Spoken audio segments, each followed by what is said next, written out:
people involved in U.S. politics who are Jewish, who love Israel, face, let's say the Tucker Carlsons of the world, who will charge us with saying, well, you really don't love America if you love Israel, or dual loyalty, which is kind of the old charge. How do you deal with those kind of charges? I mean, it's fundamentally an idiotic argument, and it's also an argument that you never heard made about literally any other group that has any love for a country that has commonality of interest.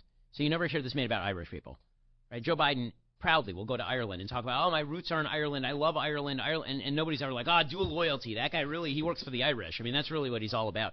And you never hear this about Florida has a very large Cuban population. The population here obviously loves America, and also they love Cuba, and they really want the Castro regime overthrown, and they care very deeply about what happens in Cuba. We have Venezuelan expatriates and Argentinian expatriates. We have people. America is filled with people who have roots in another country, or have family in another country, or have interests in other countries.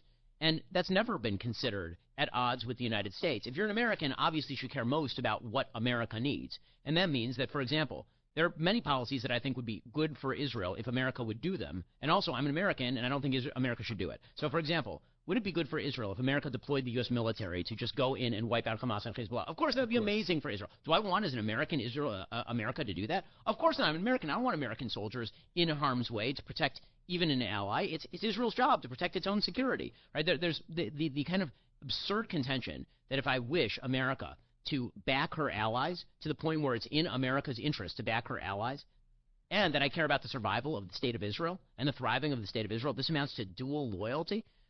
Number one, you're assuming that there is an absolute conflict between wanting what is good for Israel and wanting what's best for the United States. There is not. Number two, if those two things come into conflict, then I'm an American. I want America to do what is in America's interest. And it's in America's interest to back her ally in Israel.